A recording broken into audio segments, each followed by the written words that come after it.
Hello, everyone. I hope you're doing well. Life is a lot like driving. I remember when I used to go into work, at the end of my driveway at my house, I would need to take a right to go into work. And then sometimes when I needed to go somewhere else and I would need to take a left, I would still end up taking a right by accident. Well, actually, it wouldn't be by accident.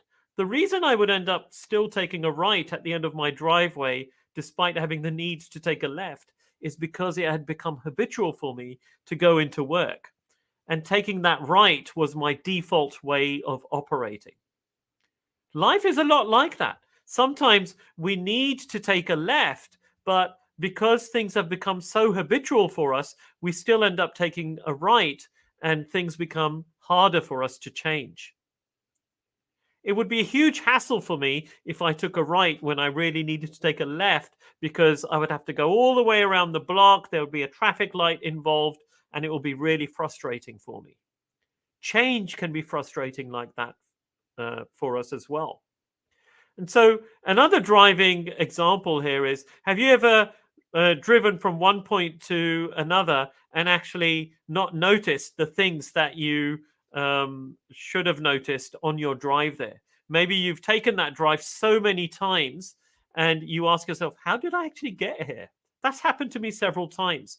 If I'm driving a route that I know like the back of my hand, I oftentimes miss new constructions that's happened on the way, maybe some, I don't know, billboards, or maybe something new that's being developed, or just something worth looking at, the scenery, the leaves on the trees, the changing of the colors of the trees, etc. Because I'm just so focused on the habit of taking that route and driving, um, not enjoying the view or the drive itself. And then when I reach my destination, I'm thinking, how many turns did I take? How did I get here? I don't remember taking that turn, right? Because I might be just so involved in my head and ignoring everything else.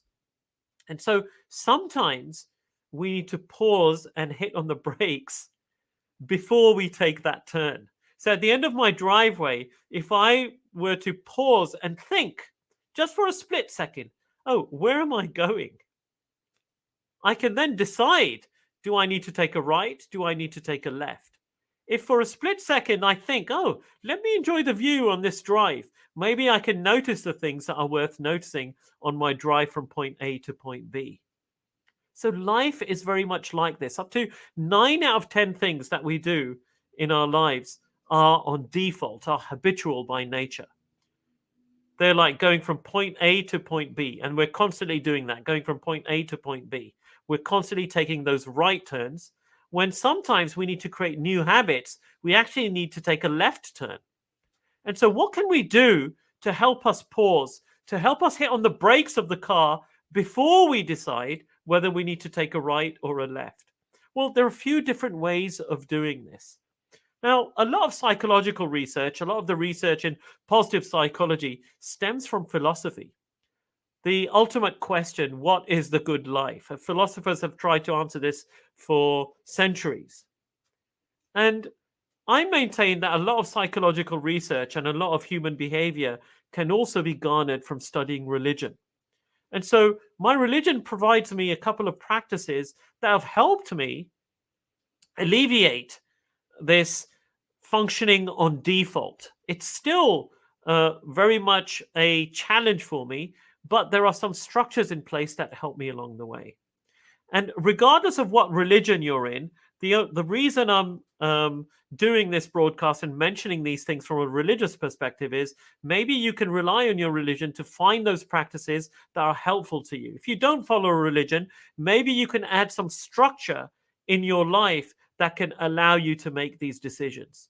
For me, the structure is provided through my religion. So the first structure is on a daily basis, how can you hold yourself accountable with regular check ins? By pausing, by hitting the brakes of the car. The car is you and your life. And every day I need to pray 5 times a day. And that automatically allows me to hit on the brakes. Because during those prayers, I question myself. I ask myself, how can I become a better human being? And that's automatically me putting the pause on my life during the day, every single day, right? The second thing is on a weekly basis. On a weekly basis, I do prayers in congregation on Fridays. Fridays is a deeply reflective day for me.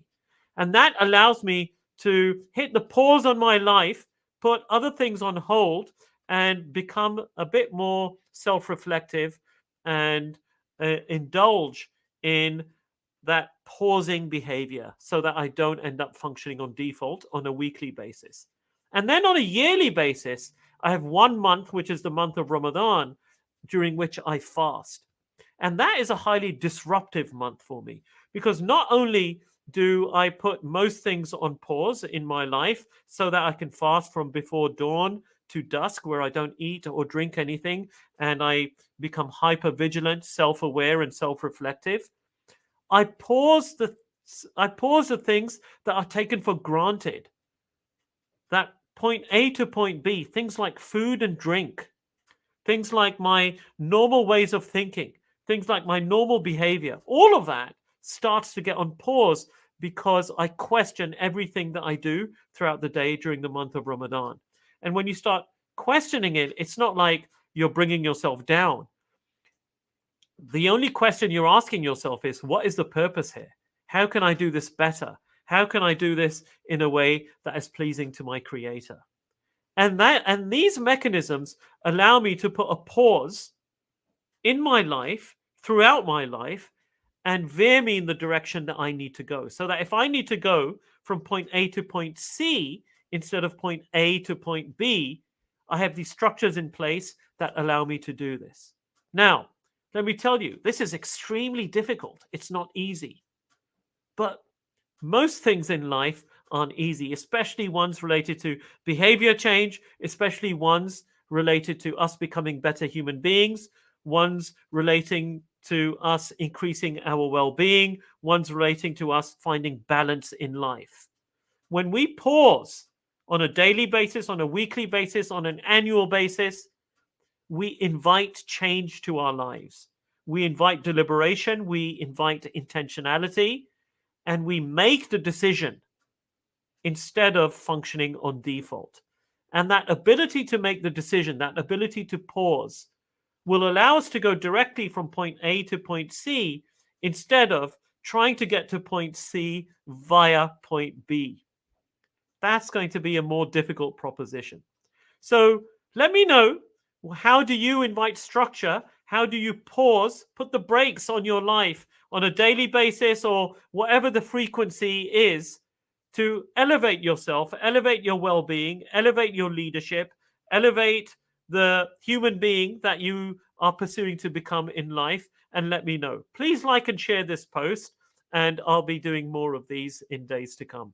Take care, everyone. Thank you very much. Bye-bye.